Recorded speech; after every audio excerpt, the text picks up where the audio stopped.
Guys, what's your first lesson in poker?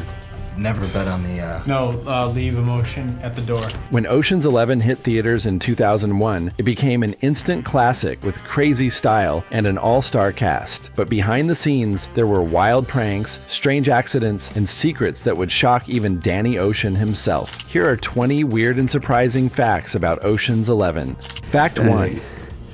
I have no idea what you're talking about.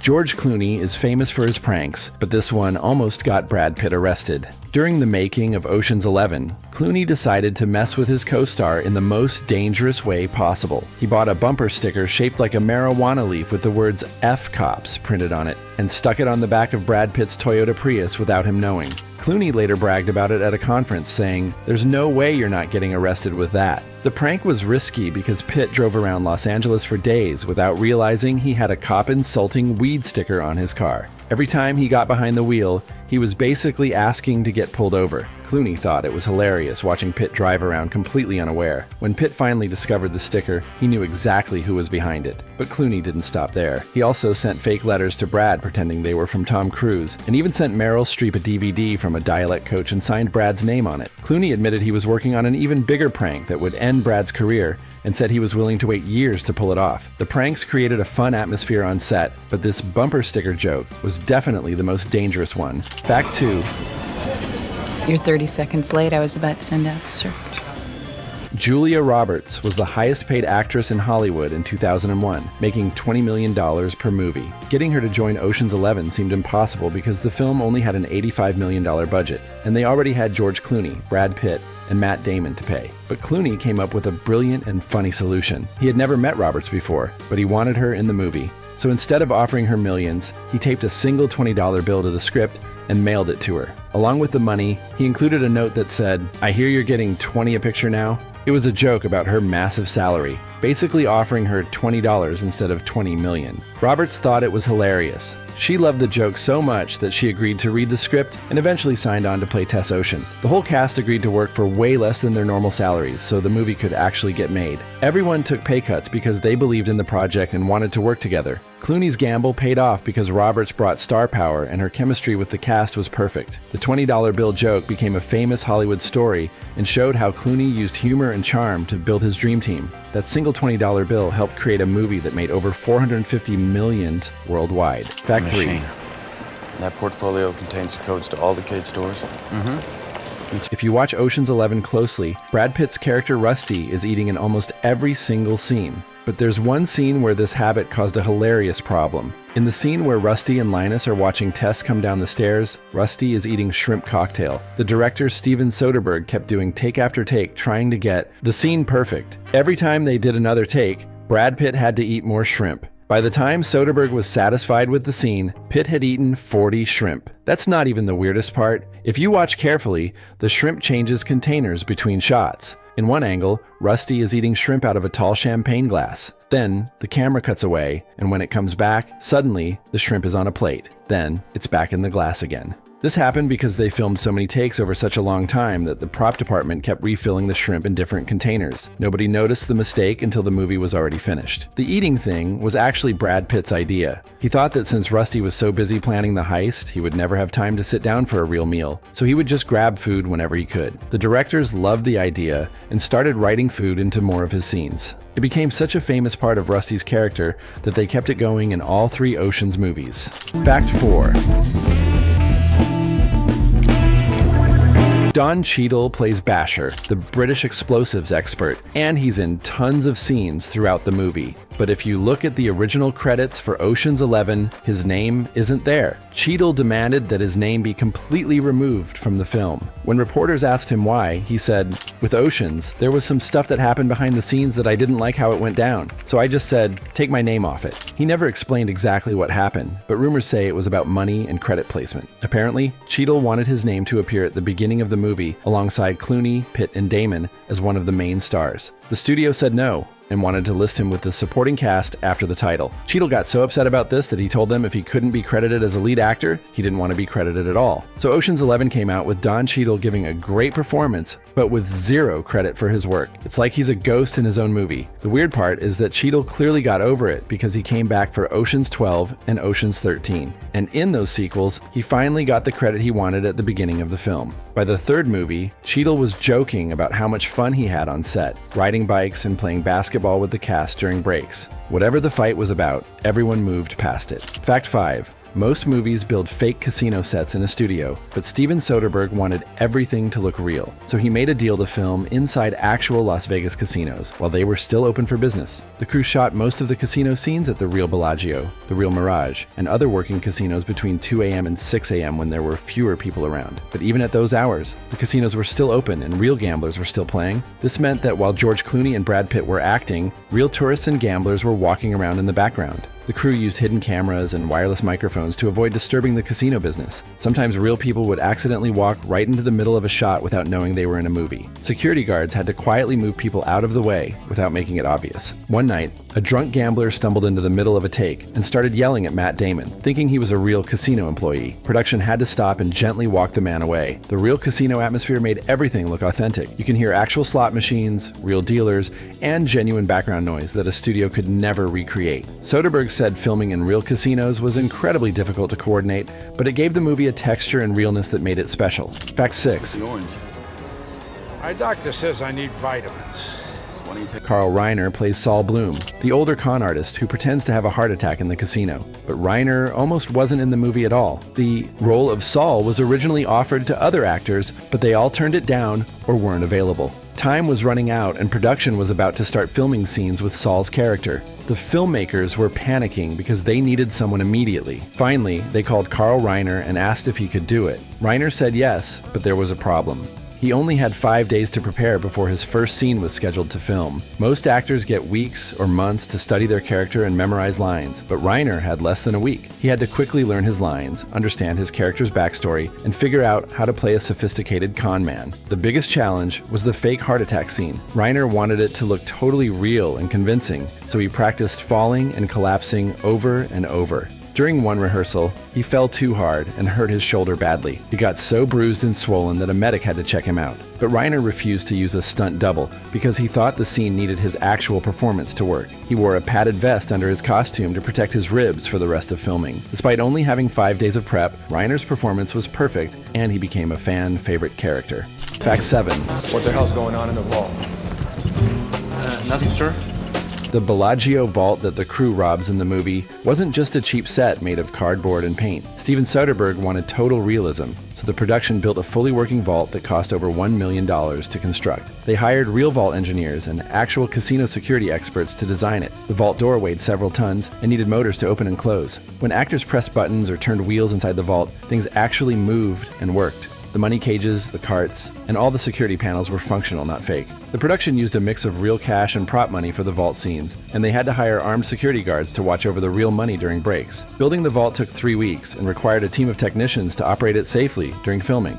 Actors had to be trained on how to move around the heavy machinery without getting hurt or breaking expensive equipment. One crew member joked that they built a vault so realistic they could have actually robbed it if they wanted to. The attention to detail was incredible. Every bolt, every hinge, and every security feature was based on real casino vault designs. This practical, physical set created real tension in the vault scenes. Modern heist movies use computer effects for vaults, but Ocean's 11 proved that building the real thing makes everything feel more dangerous and exciting. The weight and realness of that $1 million set is one reason the heist still feels so intense today. Fact 8. Foxy demo crew haven't used the coaxial to back the main line, have they? They've only nosed up the main... Bashir Tarr speaks with a thick Cockney British accent throughout the movie, and it became one of his most memorable features. But here's the surprising part. That accent wasn't in the original script at all. The character was written as a regular American guy. Don Cheadle came up with the British accent idea completely on his own, and had to convince director Steven Soderbergh to let him use it. Cheadle thought the character needed something special to stand out in a cast full of huge stars like Clooney and Pitt. He pitched the idea of making Bashir a working-class Londoner with heavy Cockney slang. Soderbergh wasn't sure at first because he worried it might seem like a gimmick, but he agreed to let Cheadle try it in rehearsals. Cheadle worked with a dialect coach for weeks to perfect the accent. He watched British crime movies, studied London street slang, and listened to hours of recordings of real Cockney speakers to get the rhythm and tone right. When he finally performed a scene in full character with the accent, the entire cast was shocked. George Clooney said the accent made Basher feel like he walked out of a completely different movie and into their crew. The gamble worked. Basher became a fan-favorite character, and the accent made him instantly memorable. Some British people said Cheadle's accent wasn't perfect, but most audiences loved it. Cheadle even admitted later that his Cockney accent was truly terrible, but it didn't matter because it fit the character perfectly. He kept the accent for all 3 Ocean's films. Fact 9. There's a scene near the end of the movie where Terry, Benedict, and Tess watch a Las Vegas hotel being destroyed with explosives. In the original version of the film, the hotel being blown up was the real New York Hotel and Casino, which is designed to look like the New York City skyline with replicas of the Statue of Liberty and famous buildings. The filmmakers shot the scene months before the movie's release and everything seemed fine. But then the September 11th attacks happened in 2001. Suddenly, the scene showing New York-style buildings collapsing felt horribly wrong and painful to watch. The filmmakers realized they couldn't release the movie with that scene. It was too similar to the real tragedy, so just weeks before Ocean's 11 was supposed to come out in theaters, they rushed to change the scene. The visual effects team had to digitally replace the New York hotel with a completely fake hotel they made up called the Xanadu. They had to work incredibly fast to swap out the buildings before the movie's release date. If you watch the behind-the-scenes features included on the DVD, you can still see the original version with the New York buildings collapsing, because those special features were made before 9/11 happened. It's eerie and uncomfortable to watch now. The last-minute change saved the movie from being inappropriate and insensitive, but it was a close call. Timing made all the difference. Fact 10. Mr. Benedict, you can lose $80 million tonight secretly. Throughout Ocean's 11, if you look closely at Brad Pitt's right hand, you'll see he's wearing a specific ring. That ring wasn't a costume piece chosen by the wardrobe department. It was actually a personal gift from his wife at the time, Jennifer Aniston. Pitt wore his real wedding ring in the movie as a way to honor her while he was filming. At the time Ocean's 11 was made, Brad Pitt and Jennifer Aniston were one of Hollywood's most famous couples. They seemed perfect together, and everyone loved them. Pitt chose to wear the ring Aniston gave him as a private tribute to their relationship. Most viewers never noticed it was his actual wedding ring and just assumed it was part of Rusty Ryan's character style. The ring appears in scene after scene, and now knowing it was from Aniston gives those scenes a strange feeling when you watch them today. Pitt and Aniston seemed so happy back then, and the ring represented their love.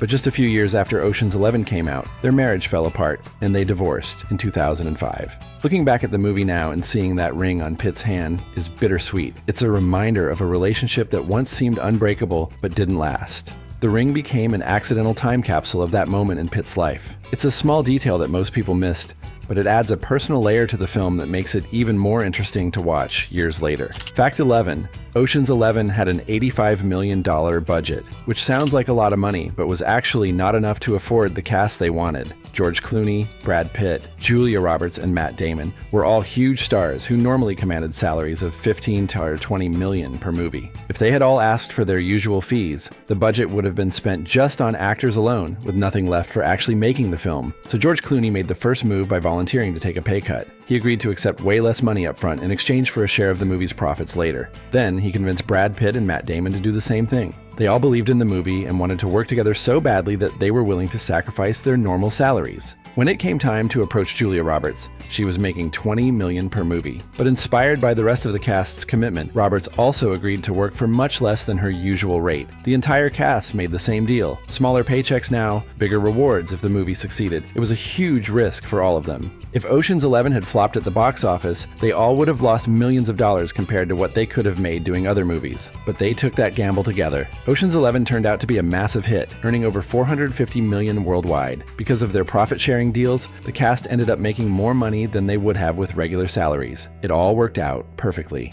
Fact 12. Well, then you better leave off bothering me, don't you think?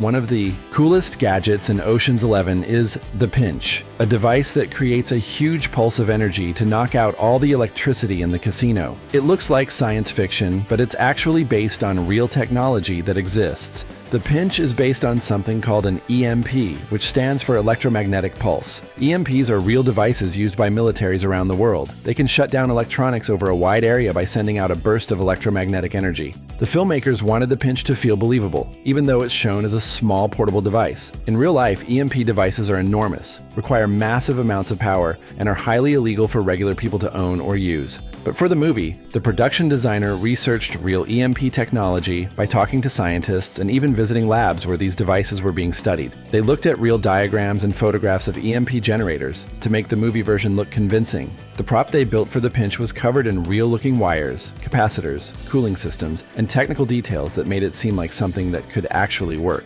During filming, the actors had to treat it like it was genuinely dangerous. The scene where Basher arms the pinch required careful planning because the prop was heavy and awkward to carry. Don Cheadle later joked that he was terrified of dropping it and breaking the expensive custom-made device. The pinch became an iconic part of the movie and inspired countless other heist films to include high-tech gadgets that feel real. Fact 13. To make the casino robbery feel as real as possible, the production needed actual surveillance footage of how casinos monitor their floors. The Bellagio Casino made a shocking decision. They let the filmmakers tap into their actual security system and use real footage from their surveillance cameras. This was a huge deal because casinos are incredibly secretive about their security. They never want anyone to know how they watch for cheaters and thieves. But because producer Jerry Weintraub had a personal friendship with the Bellagio's owner Kurt Kerkorian, they agreed to let Ocean's 11 film there and even share real security footage. The crew got to see how the casino's cameras work, how security monitors different areas of the floor, and how they track suspicious behavior. This inside access helped them film the heist scenes with accurate details that other movies could only guess at. Some of the surveillance shots you see in the movie showing the casino floor from above are actual real Bellagio security camera footage mixed with staged footage shot for the film. The production was sworn to secrecy about what they learned and couldn't reveal any real security secrets.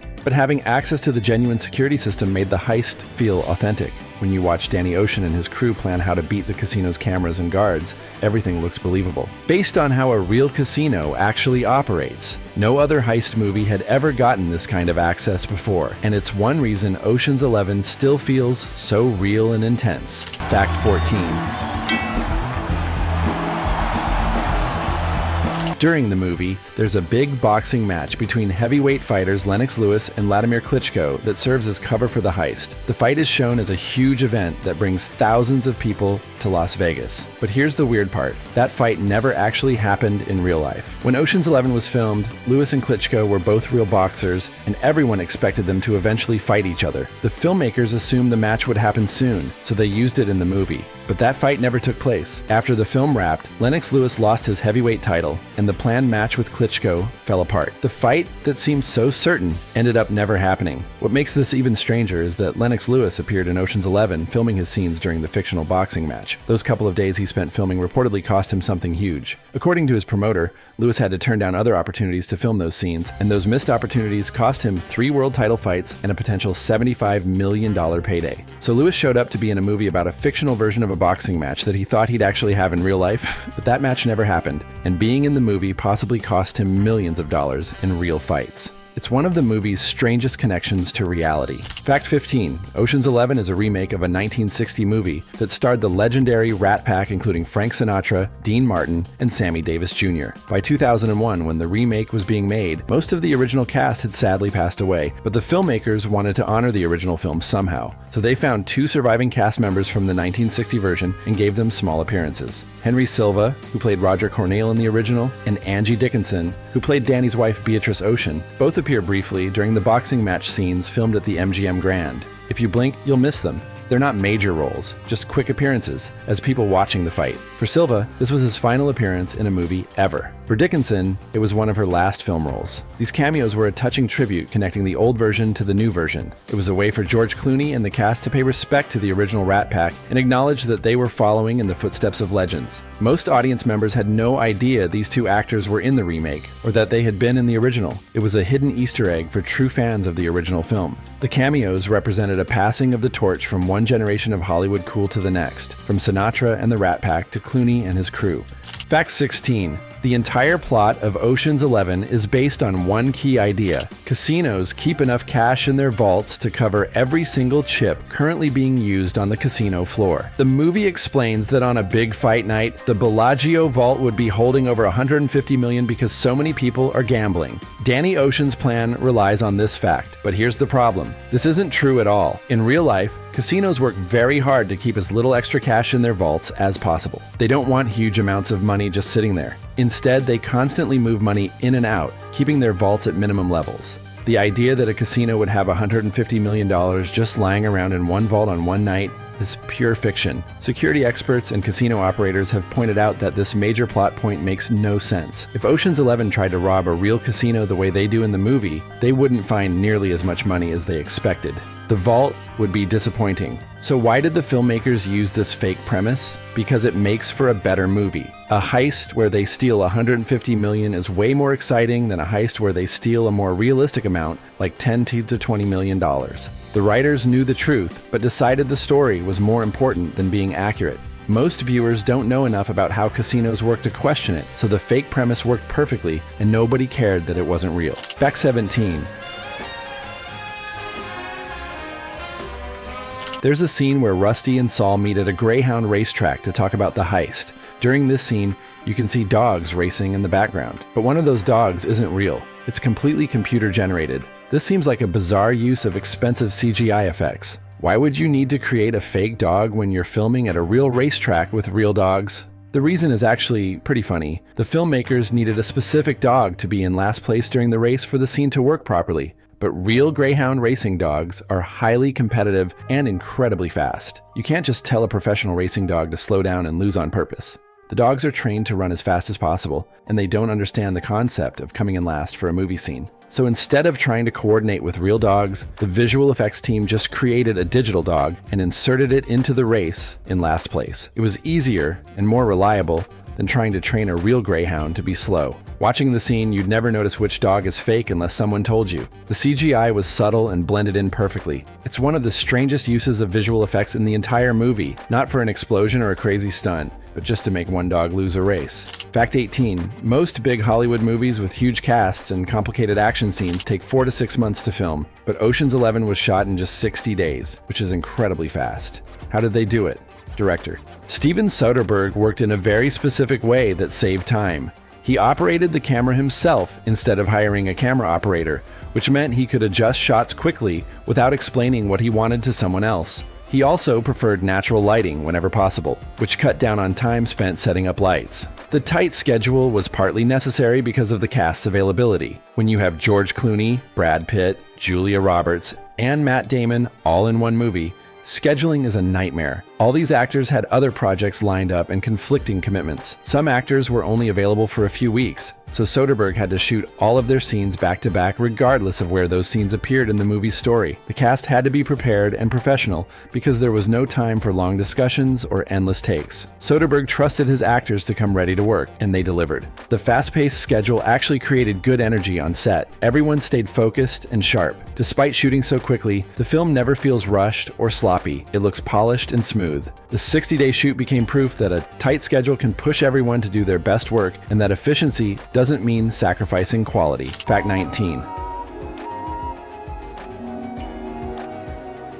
The iconic final shot of Ocean's 11 shows the entire crew standing silently at the Bellagio watching the fountains perform. It's a perfect ending to the movie, but filming that scene was incredibly tricky because the production couldn't afford to shut down the Bellagio fountains or block off that area from tourists. So Steven Soderbergh decided to film it secretly using hidden cameras. The crew set up cameras disguised and tucked away around the Bellagio fountain area where regular tourists wouldn't notice them. Then they had the actors casually walk into position as if they were just normal people watching the fountains. Real tourists and visitors walked right past the actors without knowing they were in the middle of filming a movie. Some people did recognize George Clooney, Brad Pitt, and the other stars and tried to approach them, but security guards quietly redirected people to keep the area clear without making it obvious that a movie scene was happening. Soderbergh operated one of the hidden cameras himself. The entire sequence was captured in one single take because they couldn't risk drawing too much attention by doing multiple takes. The silence in the scene wasn't scripted with specific blocking. It was simply the actors standing together, letting the moment breathe naturally. No dialogue,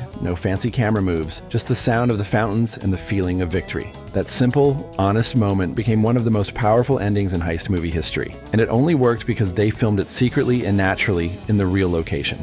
Fact 20. Ocean's 11 has one of the most famous heists in movie history. The plan is complicated and clever, and at the end, you realize the crew pulled off an elaborate trick. But there's one big problem that nobody can explain, not even Ted Griffin, the guy who wrote the screenplay. At the end of the movie, we learn that the money bag SWAT takes out of the vault aren't actually money. They're bags filled with flyers for escort services. This means that somehow the crew managed to get all those bags of flyers down into the vault before the heist even started. But how? The vault is one of the most secure places in Las Vegas. How did they get hundreds of bags of flyers past security, past cameras, and into the vault without anyone noticing? When people asked Ted Griffin to explain this, he admitted he couldn't. He said he wrote it that way because it worked for the story. But even he doesn't know the actual logistics of how they did it. It's a plot hole that the writer himself acknowledges exists. Some fans have tried to come up with theories and explanations, but none of them are confirmed. The movie intentionally skips over this detail, hoping audiences won't think too hard about it. And honestly,